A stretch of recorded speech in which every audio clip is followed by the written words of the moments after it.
Good morning everyone. आज हमें मध्य प्रदेश के इस लेक्चर में नदियों के अपने अध्ययन को आगे बढ़ाना है। लास्ट लेक्चर में हमने हलाली परियोजना तक पढ़ा था, अब हमें उसके आगे से प्रारंभ करना है। अतः हम पढ़ने जा रहे हैं टॉन्स या तमसा नदी के बारे में, ठीक है। और टॉन्स नदी भी ऐसी नदी है जो गंगा अपवाह तंत्र का हिस्सा है। इसके पहले वाले लेक्चर में मैंने आपको अपवाह तंत्र के बारे में एक्सप्लेन किया था। मध्य प्रदेश का सबसे बड़ा अपवाह तंत्र है गंगा अपवाह तंत्र। हालांकि गंगा नदी मध्य प्रदेश से प्रवाहित नहीं होती है, लेकिन ये जो नदियां जो गंगा नदी तंत्र का हिस्सा हैं वे या तो जाकर मिलेंगी यमुना में या फिर जाकर मिलेंगी गंगा में, क्योंकि अंततः यमुना भी मिल जाती है किसमें, गंगा में। इसलिए ये सारी नदियां किस तंत्र का हिस्सा कहलाई, गंगा अपवाह तंत्र का। तो टॉन्स नदी मध्य प्रदेश के सतना जिले में स्थित मैहर तो आप सब लोग जानते हो कि मंदिर के लिए प्रसिद्ध है, लेकिन वहां पे भी जो पहाड़ियां हैं वो कौन सी हैं, कैमूर पहाड़ी। और ये किसका हिस्सा है, विंध्याचल पर्वत श्रृंखला का हिस्सा है। तो सतना जिले में स्थित मैहर कैमूर पहाड़ी से निकलकर उत्तर पूर्व दिशा में प्रवाहित होती है और इलाहाबाद उत्तर प्रदेश के सिरसा नामक स्थान पर गंगा नदी में जाकर मिल जाती है। क्लियर है। तो जहाँ से इसका उद्गम होता है वहाँ से ये नदी उत्तर पूर्व दिशा की ओर जाती है और इलाहाबाद के पास सिरसा नामक स्थान पर गंगा नदी से जाकर मिल जाती है। तो आप लोग ये चीज़ याद रखना कि मध्य प्रदेश का सबसे बड़ा अपवाह तंत्र तो गंगा अपवाह तंत्र है, लेकिन मध्य प्रदेश की उत्तर की ओर जाने वाली अधिकांश नदियां यमुना से मिलती हैं, ठीक है। लेकिन दो ही नदी हैं जो डायरेक्टली गंगा से जाकर मिलती हैं, एक हो गई सोन नदी और एक हो गई ये वाली टॉन्स नदी। टॉन्स को ही क्या कहा जाता है, तमसा नदी। ये मेंस में भी पूछा जा चुका है, ये वाला क्वेश्चन शायद 3 मार्क्स में पूछा गया था, उसमें आया था तमसा नदी के बारे में, ठीक है। तमसा को ही क्या कहा जाता है, टॉन्स नदी। क्लियर है। और कहाँ से इसका उद्गम होता है, सतना जिले में स्थित मैहर की कैमूर पहाड़ी से इसका उद्गम होता है और यहाँ से निकलकर ये इलाहाबाद वर्तमान का प्रयागराज, वहाँ से या उसके पास में सिरसा नाम का एक स्थान आता है और वहाँ पर जाकर ये गंगा में मिल जाती है। और इस प्रकार से टॉन्स नदी की कुल लंबाई हुई 320 किलोमीटर। क्लियर है।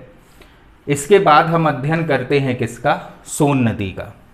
तो ये मैंने लेक्चर की शुरुआत में या पहले पार्ट में ही एक्सप्लेन किया था कि अमरकंटक जो स्थान है वहाँ से 3 नदियों का उद्गम होता है, नर्मदा, सोन और जोहेला, जिसमें से जोहेला नदी थोड़े आगे जाकर सोन नदी में ही मिल जाती है। अर्थात जोहेला किसकी सहायक हुई, सोन की एक प्रमुख सहायक नदी हुई, जबकि नर्मदा नदी भ्रंश घाटी अर्थात रिफ्ट वैली को फॉलो करती है और पूर्व से पश्चिम दिशा की ओर बहते हुए गुजरात में खंबात की खाड़ी में जाकर उसका अंत हो जाता है, जबकि सोन नदी उत्तर पूर्व दिशा को पकड़ती है और अंततः पटना के पास गंगा नदी में जाकर मिल जाती है। सोन नदी गंगा नदी की दाईं ओर से मिलने वाली एक प्रमुख सहायक नदी है। तो सोन डायरेक्टली किसकी सहायक है, गंगा की, जो मध्य प्रदेश के अनूपपुर जिले में स्थित अमरकंटक पहाड़ी से निकलती है। तो इसका उद्गम भी कहाँ से होता है, अमरकंटक पहाड़ी से। यह नदी अमरकंटक पहाड़ी के उत्तरी किनारे पर जलप्रपातों की श्रृंखला का निर्माण करती है। तो बहुत सारे छोटे छोटे जलप्रपात बनाते हुए ये उत्तर पूर्व दिशा की ओर मुड़ती है तथा उत्तर पूर्व की ओर प्रवाहित होती हुई बिहार के आरा जिले के समीप रामनगर में गंगा नदी में जाकर मिल जाती है। कौन सी, सोन नदी, ठीक है। अगर हम इसके डायग्राम को देखें तो यह है अमरकंटक, और अमरकंटक में कौन सा पर्वत है, मैकाल पर्वत। वहां पर उद्गम होता है किसका, सोन का, और इसी के पास से उद्गम होता है कौन सी नदी का, जोहेला नदी का। अब आप देखो शहडोल के पास में जोहेला नदी किस में आकर मिल रही है, सोन नदी में, ठीक है। अनूपपुर के ही बाजू में है शहडोल।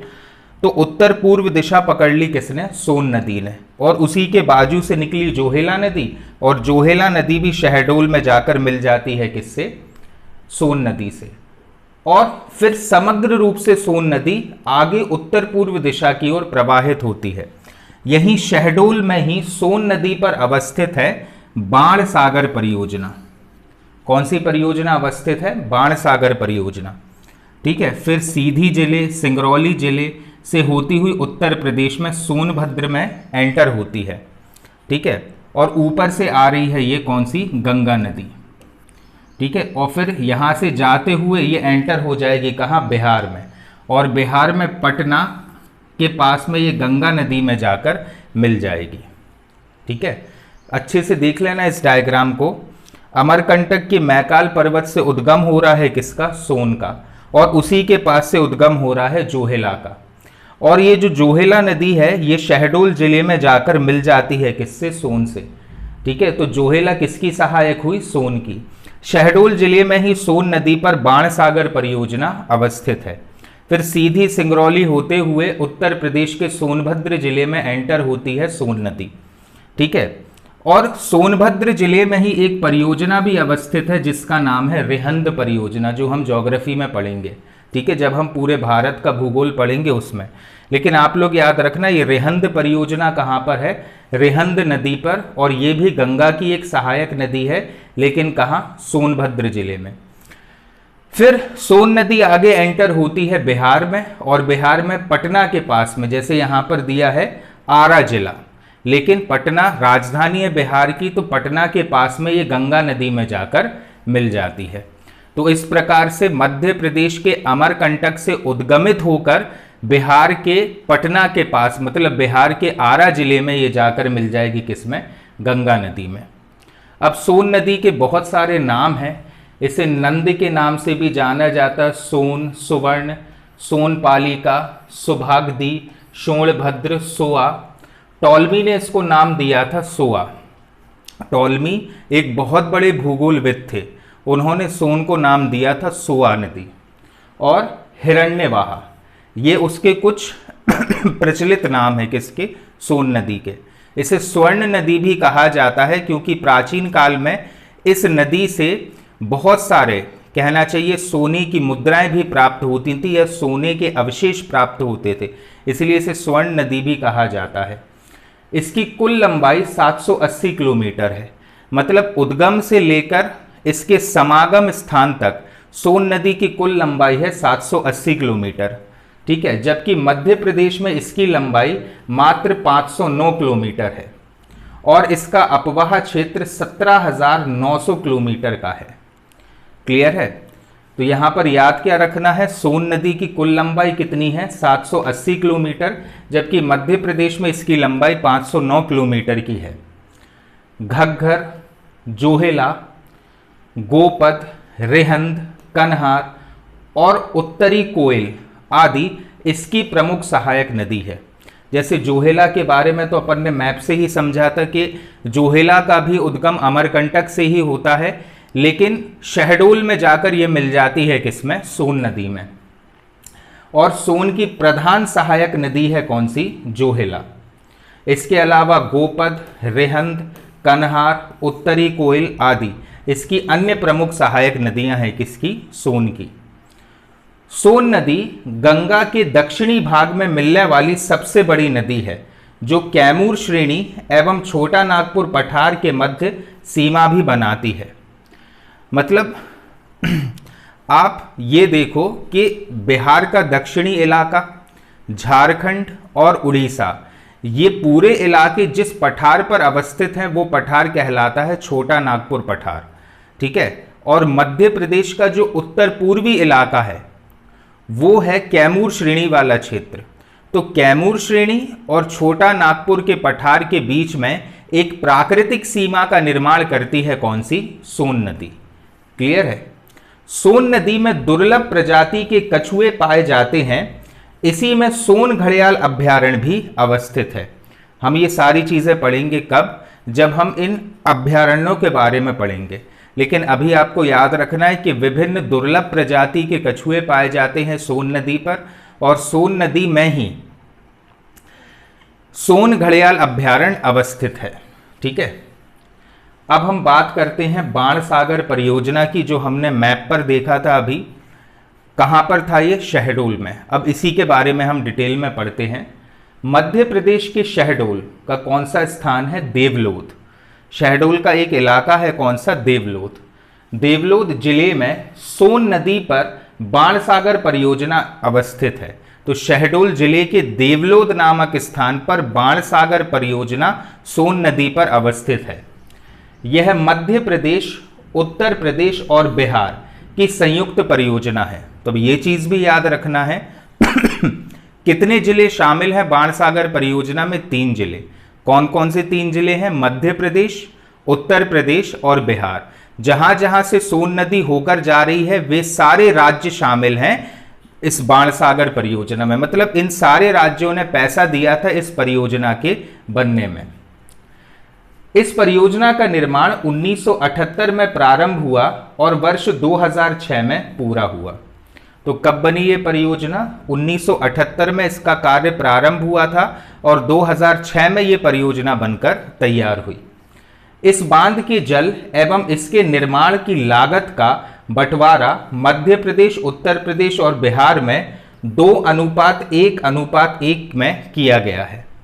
ठीक है, ये अनुपात है। इस अनुपात में इन राज्यों ने पैसा लगाया था इस परियोजना के बनने में। इसके अंतर्गत मध्य प्रदेश में 2490 वर्ग किलोमीटर, उत्तर प्रदेश में 1500 वर्ग किलोमीटर और बिहार में 940 वर्ग किलोमीटर क्षेत्रफल पर सिंचाई होती है। ठीक है, तो जिस अनुपात में लागत आई थी उसी अनुपात में जल का बंटवारा भी हुआ है। इस परियोजना से प्रदेश के शहडोल, सीधी, सतना, रीवा, कटनी जिले सिंचाई सुविधा से लाभान्वित होंगे। क्लियर है? मतलब मध्य प्रदेश के जितने भी उत्तर पूर्वी जिले हैं वे सारे जिले इस बाणसागर परियोजना से सिंचाई सुविधा हेतु लाभान्वित होते हैं। बाणसागर परियोजना के अंतर्गत विभिन्न क्षमता वाले 10 विद्युत इकाइयां स्थापित की गई हैं, जिनकी कुल उत्पादन क्षमता 425 मेगावाट है। क्लियर है?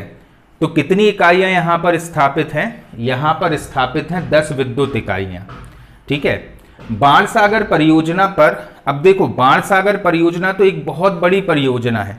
आपको याद है हमने इसके पहले वाले लेक्चर में जवाहर सागर परियोजना के बारे में पढ़ा था चंबल नदी पर।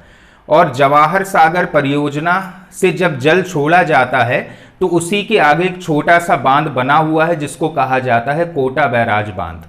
ठीक है, ऐसे ही बाणसागर परियोजना से जब जल छोड़ा जाता है तो उसके आगे बहुत सारे छोटे छोटे से बांधों को निर्मित किया गया है पानी को रोकने के लिए और बाढ़ को या आसपास के इलाकों को बाढ़ से बचाने के लिए।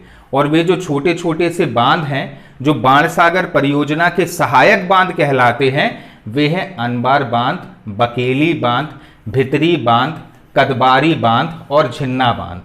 ये बाणसागर परियोजना के आगे छोटे छोटे से बांध बनाए गए हैं जिससे कि बाणसागर परियोजना से जब पानी छोड़ा जाए तो सारा पानी वेस्ट ना हो जाए, इसको अलग अलग स्थानों पर थोड़ा थोड़ा करके रोक लिया जाए। इसलिए छोटे छोटे से बांध बने हैं जो कि बाणसागर परियोजना के सहायक बांध कहलाते हैं। कौन कौन से हैं? अनबार बांध, बकेली बांध, भितरी बांध, कादम्बरी बांध और झिन्ना बांध।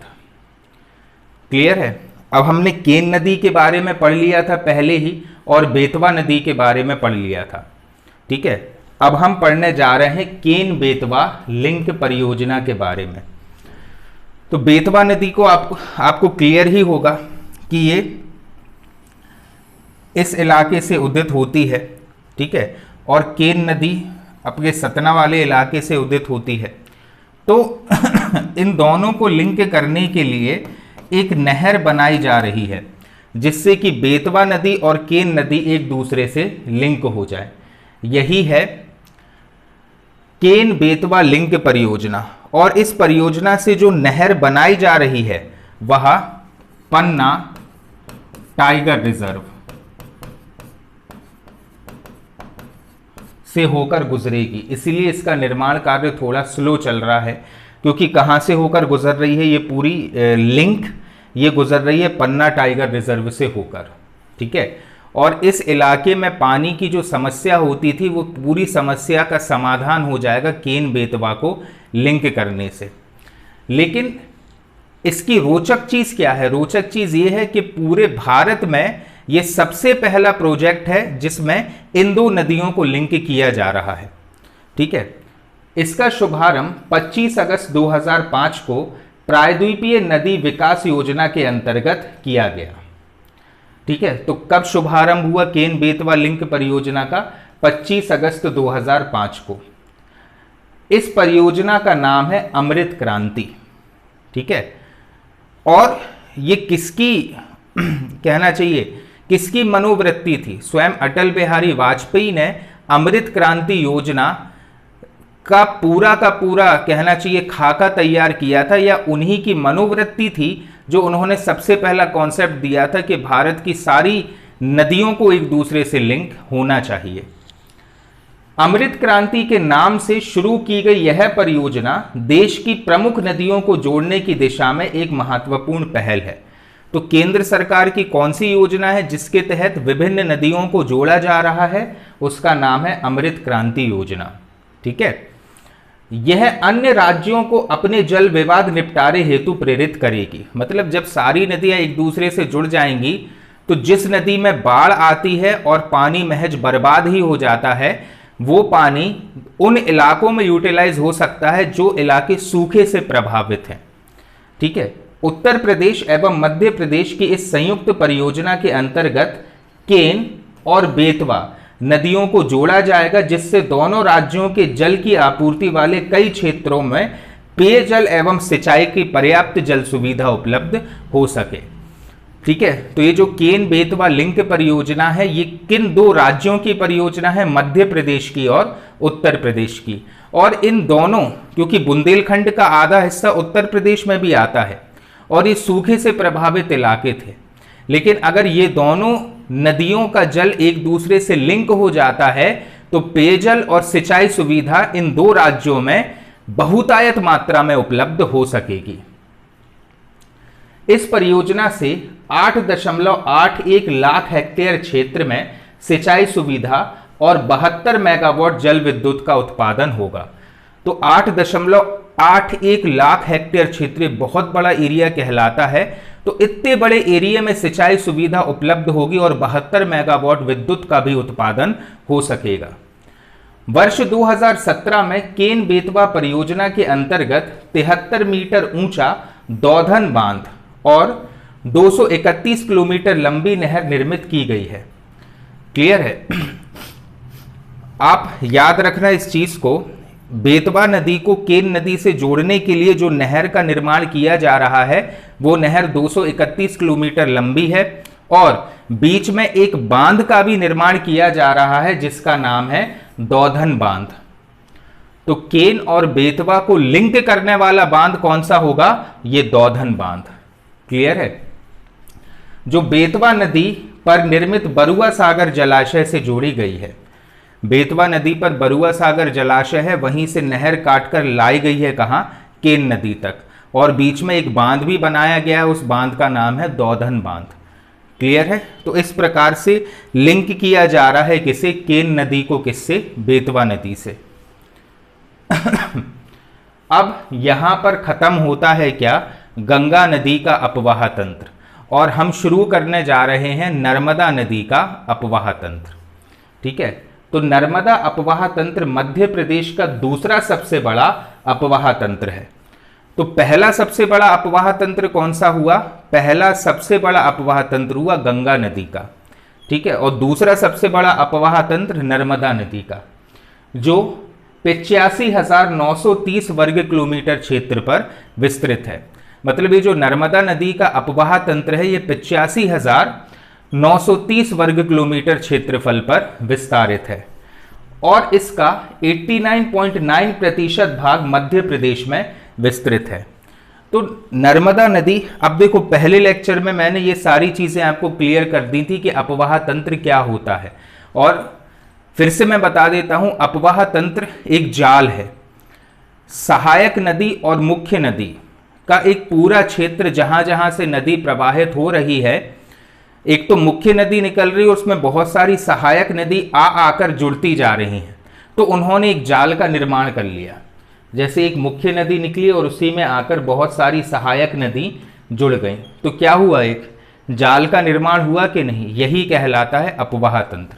और नर्मदा नदी का जो कुल अपवाह तंत्र है वो है 85,930 वर्ग किलोमीटर का, और इतने बड़े अपवाह तंत्र का 89.9% हिस्सा मध्य प्रदेश में अवस्थित है। नर्मदा नदी मध्य प्रदेश के 15 जिलों से प्रवाहित होती है। उद्गम कहां से होता, अमरकंटक से। अभी हमने देखा अमरकंटक से लेकर 15 जिलों तक ये प्रवाहित होती, मतलब ये पूर्व से लेकर पश्चिम तक प्रवाहित होगी। नर्मदा नदी का संपूर्ण अपवाह तंत्र वृक्षनुमा प्रणाली या डेंड्रेटिक पैटर्न का है। कैसे कि नदी प्रवाहित हो रही है पूर्व से लेकर पश्चिम तक, ठीक है, इस प्रकार से इसको बोलते हैं हम पूर्व से लेकर पश्चिम तक। बहुत सारी नदियां ऊपर से आकर इसमें जुड़ेंगी और बहुत सारी नदियां नीचे से आकर इसमें जुड़ेंगी। जैसे एक वृक्ष होता ना, ठीक है, और वृक्ष अपनी बहुत सारी शाखाएं निकालता है, उस पैटर्न से नर्मदा नदी प्रवाहित हो रही है मध्य प्रदेश में।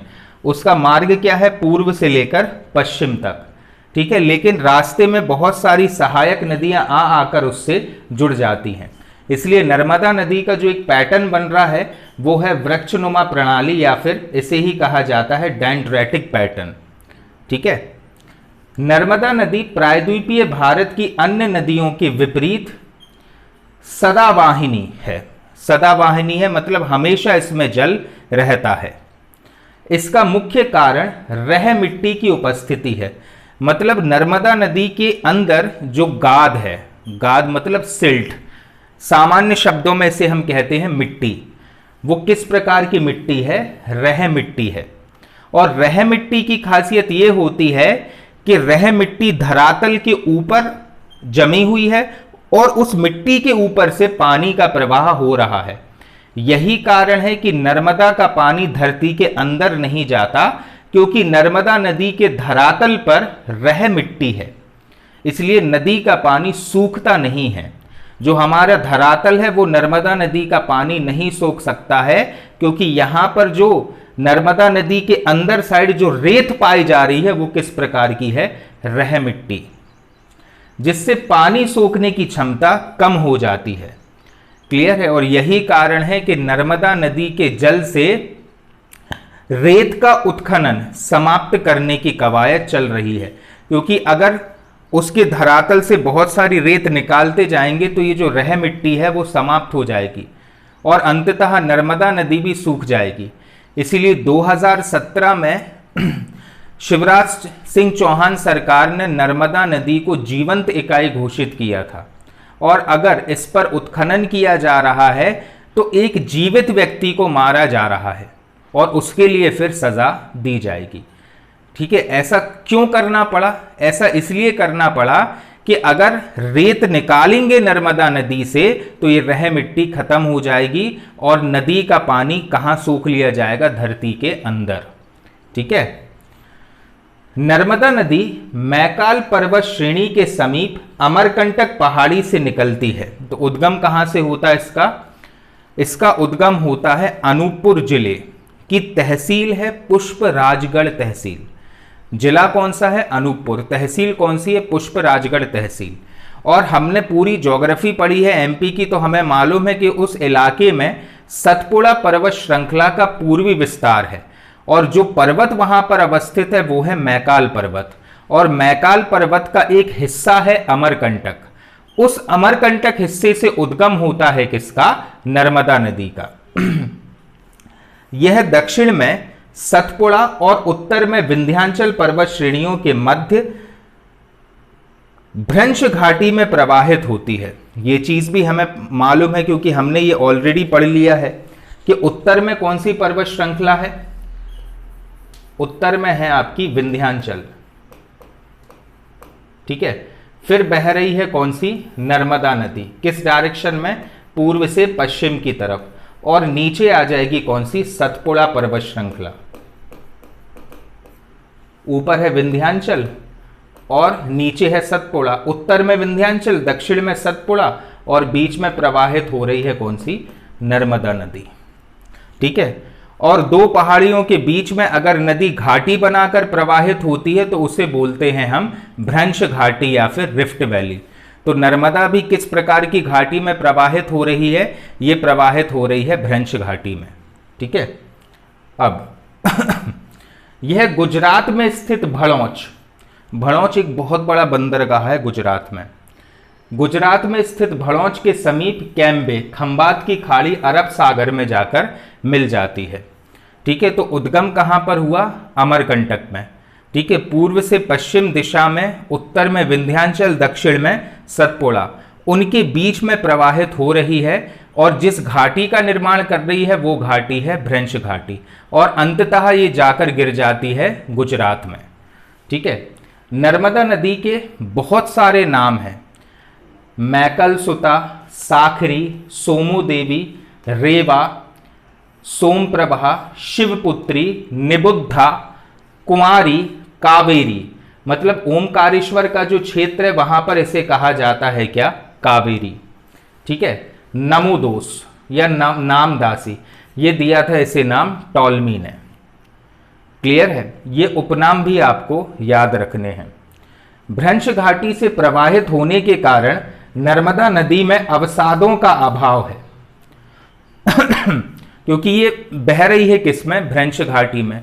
और देखो भ्रंश घाटी कैसे बनती है?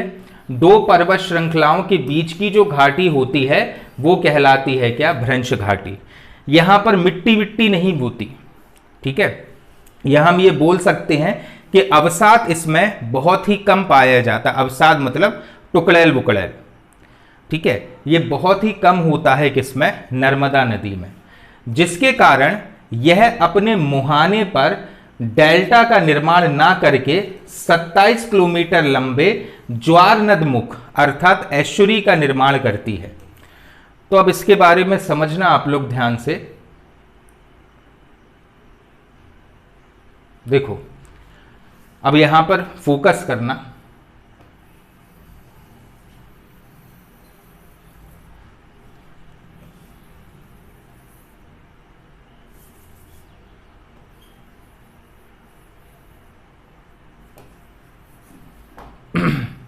नर्मदा नदी का उद्गम कुछ इस इलाके से हो रहा है और वो जाती है गुजरात के भड़ौच नामक स्थान पर। ठीक है। जबकि पूरे भारत की जो अधिकांश नदियां हैं और ये वाला इलाका जो है वो है अरब सागर का क्षेत्र, अरेबियन सी का क्षेत्र है। और ये जो इलाका है ये खाड़ी है जिसे कहा जाता है खंबात की खाड़ी।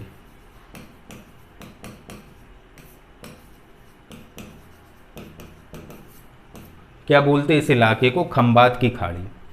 जबकि ये वाला जो क्षेत्र है ये है बंगाल की खाड़ी।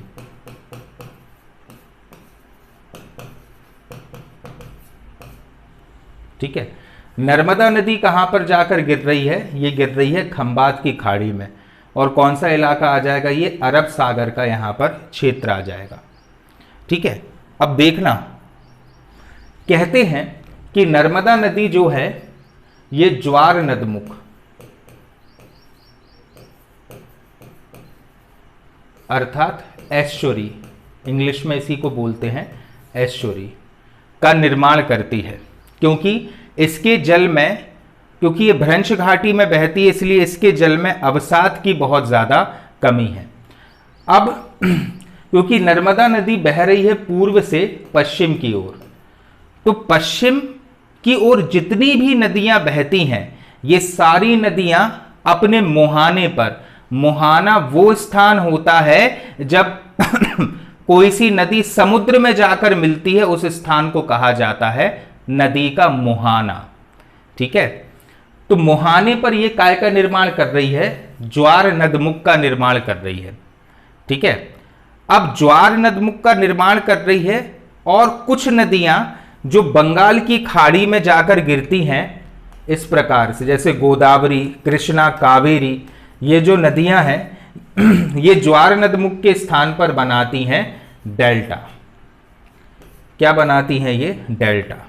अब फर्क क्या होता है डेल्टा में और ज्वार नदमुख में, आइए समझिए कि जब भी कोई नदी समुद्र में जाकर मिलती है और इस प्रकार की नाली नुमा आकृति बना दे, समुद्र में मिलने के पहले अर्थात मुहाने वाले स्थान पर जब अपनी ये नाली नुमा आकृति बनाती हुई समुद्र में मिलती है तो उसे कहा जाता है डेल्टा। और जब कोई नदी अपने मुहाने, मुहाना अर्थात वो स्थान जब कोई नदी समुद्र में जाकर अंत होती है उस स्थान को कहते हैं मुहाना। और जब कोई नदी इस प्रकार की नाली नुमा आकृति ना बनाते हुए सीधे जाकर समुद्र में गिर जाए उसको कहते हैं हम ज्वार नदमुख। तो ऐसी जितनी भी नदियां हैं जो पश्चिमी क्षेत्र में जाकर गिरती हैं भारत की, वे सारी नदियां बनाती हैं क्या? ज्वार नदमुख।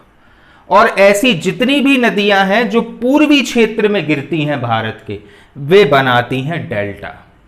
उसका एक महत्वपूर्ण कारण है और वो कारण ये है कि इस स्थान की जो मृदा है, मतलब भारत के पूर्वी क्षेत्र की जो मृदा है, वो मृदा लूज है। और लूज होने का परिणाम यह होता है कि यह मृदा बहुत आसानी से नदियों के द्वारा प्रवाहित हो जाती है और इस प्रकार की नालीनुमा आकृति बन जाती है। जैसे गोदावरी, कृष्णा, कावेरी, ये सारी नदियां जब अपने मुहाने पर क्या बनाएंगी? डेल्टा। जबकि नर्मदा, और नर्मदा के नीचे से ही निकल रही है कौन सी? ताप्ती। ठीक है, नर्मदा और ताप्ती ये नदियां बनाती हैं ज्वार नदमुख, मतलब सीधे जाकर समुद्र में गिर जाती हैं और किसी भी प्रकार की डेल्टा का निर्माण नहीं करती। कारण क्या है कि याद करो तुम लोग दक्कन ट्रैप के बारे में अपन ने पढ़ा था, जो पर्टिकुलरली इस महाराष्ट्र, गुजरात और मालवा क्षेत्र में अवस्थित है। मतलब ऐसी मृदा जो सीधे ज्वालामुखी के अवशेषों से बनी है, अर्थात इस मृदा की जो पकड़ है वो धरातल पर बहुत पक्की होती है और नदियों का जल इस मृदा को अपने साथ नहीं ले जाता। यही कारण है कि नदी जो है सीधे जाकर समुद्र में गिरती है तो उसके मुहाने पर किसी प्रकार की नालीनुमा आकृति नहीं होती है।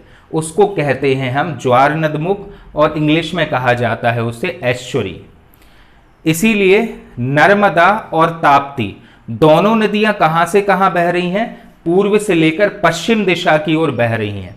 इसलिए ये नदियां अपने मुहाने पर बनाती हैं ज्वार नदमुख, मतलब सीधे जाकर समुद्र में गिरती हैं, कोई नालीनुमा आकृति नहीं बनाती। जबकि दक्षिण भारत की गोदावरी, कृष्णा और कावेरी जो तीन प्रमुख नदियां हैं, ये नदियां अपने अंत में जब समुद्र में मिलती हैं जाकर, मतलब अपने मुहाने पर ये नालीनुमा आकृति बनाती हुई समुद्र में समाहित होती हैं। इस नालीनुमा आकृति को ही कहा जाता है डेल्टा। और जब नदी सीधे जाकर समुद्र में गिरती तो उसे कहा जाता है ज्वार नदमुख अर्थात एस्चुरी। क्लियर है? अब हमारे नोट्स में एक इंपॉर्टेंट पॉइंट था कि क्योंकि नर्मदा नदी भ्रंश घाटी में बहती है तो उसमें अवसाद की कमी होती है। अवसाद मतलब टुकड़ैल, बहुत ही महीन। और वास्तविकता में अवसाद की कमी है नर्मदा नदी में, क्योंकि उसका कारण है कि वो बह रही है भ्रंश घाटी पर। और जब नदी भ्रंश घाटी में बह रही है, अवसाद की कमी है, इस कारण से ये नालीनुमा आकृति नहीं बन पाती है और नदी सीधे जाकर गिर जाती है समुद्र में। क्लियर हुआ एस्चुरी और डेल्टा के बीच में अंतर? तो ऐसी जितनी भी नदियां हैं जो पश्चिम में जाती हैं वो बनाती हैं एस्चुरी, और जो पूर्व में जाकर गिरती है वो बनाती हैं डेल्टा। नर्मदा और ताप्ती दोनों पूर्व से स्टार्ट करके पश्चिम में एंड होती हैं, इसलिए बनाएंगी क्या? एस्चुरी। क्लियर? चलिए अब अपन वापस चलते हैं।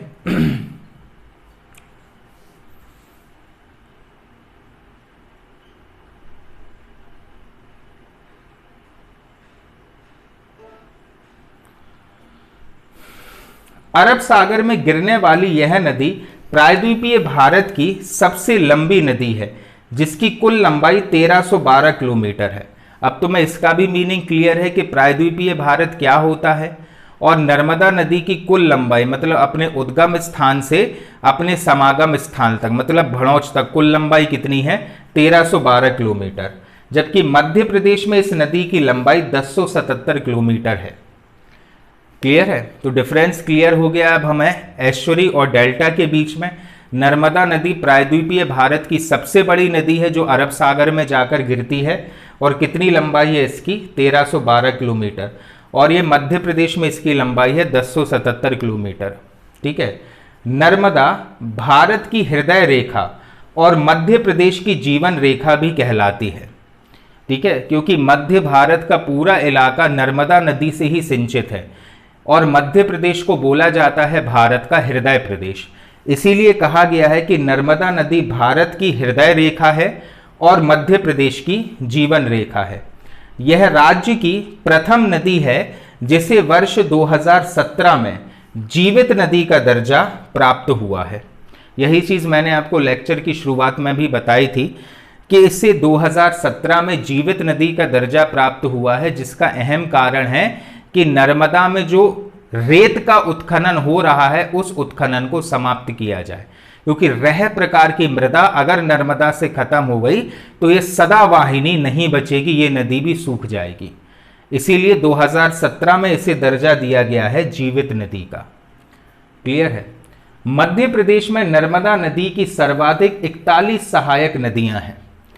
ठीक है, नर्मदा नदी की कितनी सहायक नदियां हैं? 41। ठीक है, सिर्फ मध्य प्रदेश में ही, जिनमें से 22 नदियां बाईं तरफ से और 19 नदियां दाईं तरफ से इसमें आकर मिलती हैं। देखो नर्मदा नदी कहां से कहां प्रवाहित हो रही है? पूर्व से लेकर पश्चिम तक। पूर्व से लेकर पश्चिम तक ये नदी प्रवाहित हो रही है। ठीक है, दाईं तरफ से मतलब इस तरफ से ऊपर से नीचे की तरफ, इसको बोलेंगे अपन दायां। दाईं तरफ से 19 नदियां आ रही हैं और बाईं तरफ से मतलब नीचे से लेकर ऊपर की तरफ, इसको बोलेंगे अपन बायां। यहां से 22 नदियां आ रही हैं। ठीक है, अब बाईं ओर से मिलने वाली जो प्रमुख नदी हैं, कितनी नदियां मिल रही हैं? बाईं तरफ से 22 नदियां मिल रही हैं। लेकिन इन 22 नदियों में से भी कुछ प्रमुख नदियां हैं, और वो कौन कौन सी हैं? बरनार, शेर, दूधी, तवा, बंजर, शक्कर, देनवा और गंजाल। ये ऐसी प्रमुख नदियां हैं या नर्मदा की सहायक नदियां हैं जो इसमें बाईं तरफ से आकर मिलती हैं। ठीक है, और 19 नदियां दाईं तरफ से भी आकर मिलती हैं। ठीक है, और वे कौन कौन सी हैं? हिरण, तिंदोनी, चंद्रशेखर, मान, हथनी, बरनार, कान्हार और ऊंटी। ये ऐसी नदियां हैं जो दाईं तरफ से आकर इसमें मिल रही हैं। क्लियर है? इन नदियों के नाम भी आपको याद करने हैं, और जब हम परियोजनाएं पढ़ेंगे तो हर इस नदी पर एक एक परियोजना का अध्ययन भी हमको करना है। क्लियर है? तो ये हो गई नर्मदा नदी की प्रमुख सहायक नदियां। ये है नर्मदा नदी का मैप। कहां से उद्गम हो रहा है? अमरकंटक पहाड़ी की मैकाल पर्वत श्रृंखला। तहसील कौन सी लगती है यहां पर? पुष्पराजगढ़ तहसील। ठीक है, ये वो जिले हैं जिन जिलों से ये नदी प्रवाहित हो रही है और कौन कौन सी परियोजनाएं इस नदी पर अवस्थित हैं। ये परियोजनाएं हम फिर से नेक्स्ट टॉपिक को लेकर पढ़ेंगे, क्योंकि नर्मदा नदी की असंख्य परियोजनाएं हैं। क्लियर है? अभी तो हम सिर्फ मध्य प्रदेश की नदियां खत्म कर लेते हैं।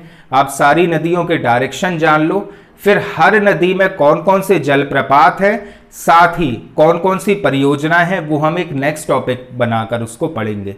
लेकिन अभी बहुत इंपॉर्टेंट है कि आप सारी नदियों का उद्गम और उनके समागम स्थल के बारे में अच्छे से जानकारी हासिल कर लो। अब नमामि देवी नर्मदे यात्रा, ठीक है, ये बहुत फेमस रही है चौहान साहब की। मध्य प्रदेश की जीवन रेखा मानी जाने वाली नर्मदा नदी के संरक्षण एवं शुद्धिकरण के लिए 11 दिसंबर 2016 को नर्मदा नदी के उद्गम स्थल अमरकंटक से नमामि देवी नर्मदे यात्रा का शुभारंभ हुआ था। तो कब हुआ इसका शुभारंभ? 11 दिसंबर 2016 को। इस यात्रा में 148 दिनों तक लगभग 16 जिलों में 3350 किलोमीटर की दूरी तय की गई थी। मतलब एक प्रकार की परिक्रमा की गई थी किसकी? नर्मदा नदी की, जिसका समापन 15 मई 2017 को हुआ था। कौन सी योजना थी यह? कौन सा कहना चाहिए कार्यक्रम था? नमामि देवी नर्मदे यात्रा। कब शुरू हुई है? 11 दिसंबर 2016 को, और अंत कब हुआ इसका? 15 मई 2017 को। कहां से शुरू हुई? अमरकंटक से। ठीक है। अब इसके बाद शक्कर नदी, ये भी नर्मदा की एक प्रमुख सहायक नदी है। तो शक्कर नदी नर्मदा की प्रमुख सहायक नदी है, जो अमरवाड़ा तहसील के समीप सतपुड़ा पर्वत श्रेणी से निकलती है और नरसिंहपुर जिले से प्रवाहित होती हुई नर्मदा नदी में बाईं ओर से मिल जाती है। अभी हमने पढ़ा था बाईं ओर से मिलने वाली एक प्रमुख नदी है कौन सी? शक्कर नदी। क्लियर है? सतपुड़ा श्रेणी में स्थित प्रमुख कोयला क्षेत्र शक्कर नदी के आसपास ही विस्तृत है।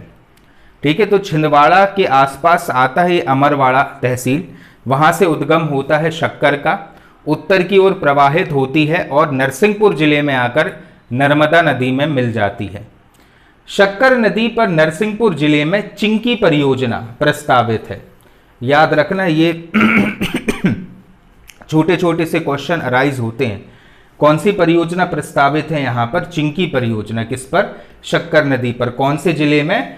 नरसिंहपुर जिले में। नर्मदा एवं शक्कर नदी के संगम पर भगवान शिव का प्राचीन संगनेश्वर महादेव मंदिर नरसिंहपुर जिले में अवस्थित है।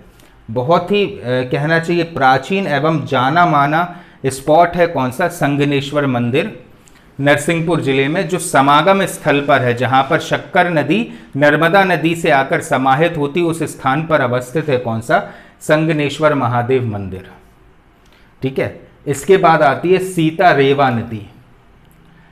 ये भी नर्मदा की एक सहायक नदी है। कौन सी? सीता रेवा नदी।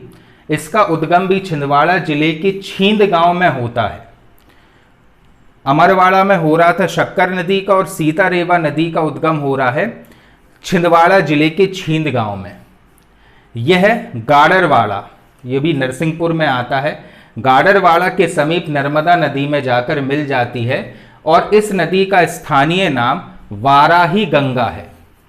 मतलब जो सीता रेवा नदी है वह उसी का स्थानीय नाम क्या है? वाराही गंगा है, जिस पर सावलखेड़ा बांध छिंदवाड़ा में निर्माणाधीन है। जैसे हमने चिंकी परियोजना पढ़ी शक्कर नदी पर नरसिंहपुर में, वैसे ही सीता रेवा नदी पर सावलखेड़ा बांध छिंदवाड़ा जिले में निर्माणाधीन है। ये चीज भी आपको याद रखना है। इसके बाद हम आते हैं तवा नदी पर। ठीक है। होशंगाबाद की जीवन रेखा कहलाती है तवा नदी। मध्य प्रदेश का सबसे बड़ा पुल भी निर्मित है कहां पर? तवा नदी पर। यह नदी मध्य प्रदेश के होशंगाबाद जिले की महादेव पर्वत श्रेणी की कालीभीत पहाड़ियों से निकलती है। तो यहां पर याद क्या रखना है? होशंगाबाद जिला महादेव पर्वत श्रेणी और कालीभीत पहाड़ी से निकलती है, और इटारसी और नरसिंहपुर जिले, इटारसी तो होशंगाबाद का ही हिस्सा है। ठीक है। इटारसी तहसील में ही अवस्थित है कौन सी? तवा परियोजना। नरसिंहपुर जिले से प्रवाहित होती हुई विस्तृत रूप धारण कर लेती है और बंदरामन के समीप नर्मदा नदी में जाकर मिल जाती है। ठीक है। तो ये भी किसकी सहायक नदी हो गई? एक प्रमुख नर्मदा की। इसकी कुल लंबाई 172 किलोमीटर है। किसकी? तवा नदी की। देनवा, मालिनी और सुखतवा इसकी प्रमुख सहायक नदियां हैं। किसकी? तवा की। कौन कौन सी हैं? देनवा, मालिनी और सुखतवा, ये प्रमुख सहायक नदियां हैं किसकी? तवा की। तवा नदी पर ही डचेस, अप्सरा, बी फॉल, जमुना, रजत जलप्रपात आदि अवस्थित हैं। क्लियर है? मतलब पचमढ़ी में ये सारे जलप्रपात आपको देखने मिलेंगे जो किस पर अवस्थित है? तवा नदी पर। अब इसके बाद ताप्ती नदी।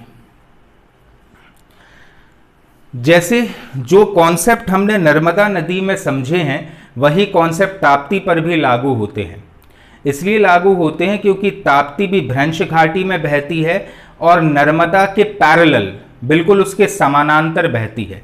इस डायग्राम से समझना सबसे ऊपर है कौन सी? विंध्याचल, ठीक है। उसके नीचे पूर्व से पश्चिम दिशा में प्रवाहित हो रही है कौन सी? नर्मदा, ठीक है। इसके नीचे प्रवाहित हो रही है कौन सी? सतपुड़ा। प्रवाहित नहीं मतलब कौन सी श्रेणी है? सतपुड़ा पर्वत श्रेणी, ठीक है। और इसके नीचे वही पूर्व से पश्चिम की ओर जा रही है कौन सी? ताप्ती नदी, ठीक है। तो ये चीज अपने दिमाग में बैठा लो। सबसे ऊपर है विंध्याचल, उसके नीचे नर्मदा, उसके नीचे सतपुड़ा, उसके नीचे ताप्ती, ठीक है। तो ताप्ती नदी मध्य प्रदेश के बैतूल जिले में स्थित सतपुड़ा पर्वत श्रेणी के अंतर्गत काली सिंध पहाड़ी, पर्वत श्रेणी कौन सी है? काली पर्वत श्रेणी है आपकी सतपुड़ा पर्वत श्रेणी, लेकिन पहाड़ी कौन सी? उसमें काली सिंध पहाड़ी के सबसे ऊंचे स्थान मुल्ताई से निकलती है, ठीक है। तो जो काली सिंध पहाड़ी उसका जो सबसे ऊंचा स्थान है मुल्ताई, वहां से निकलती है, ठीक है। तो बैतूल जिले की एक तहसील भी है मुल्ताई, जहां से उद्गम होता है किसका? ताप्ती का।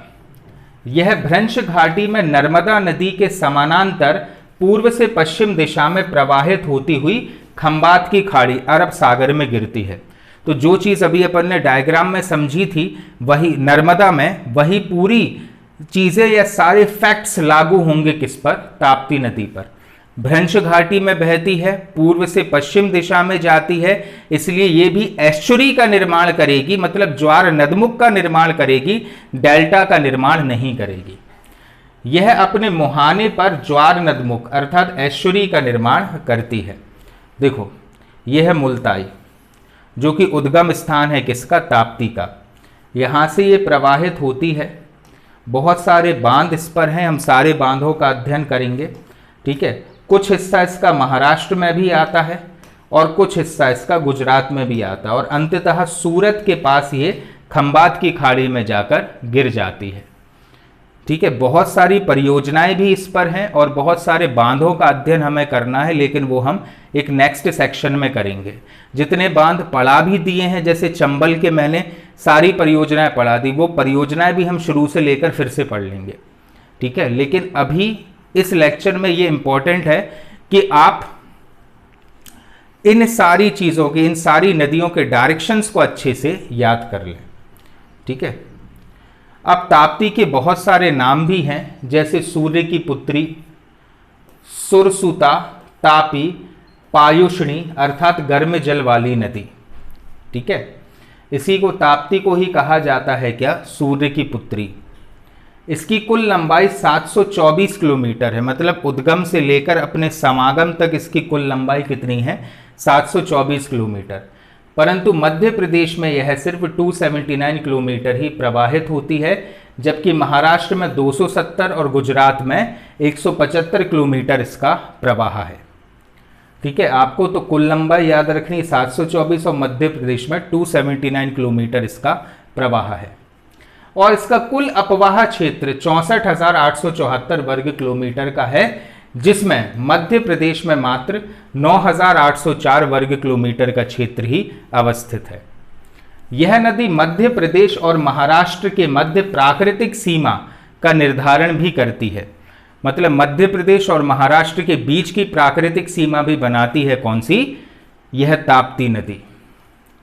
ताप्ती नदी के तट पर गुजरात में रज्जू सेतु एवं सवाली बंदरगाह अवस्थित हैं, ठीक है। तो एक पुल बना है गुजरात में जिसे कहा जाता है रज्जू सेतु, और सवाली परियोजना भी गुजरात में अवस्थित है किस पर? ताप्ती नदी पर। इसका अपवाह क्षेत्र अनुगामी है, यह अनुगामी अपवाह कॉन्सिक्वेंट ड्रेनेज का उदाहरण है, मतलब लगातार इसमें जल का फ्लो होता रहता है। और पूर्णा, गिरना, गोपद, अनेर, अंबोर, बाकी बुरी, तितूर, उतावली और कालीभीत ये इसकी प्रमुख सहायक नदियां हैं किसकी? ताप्ती की।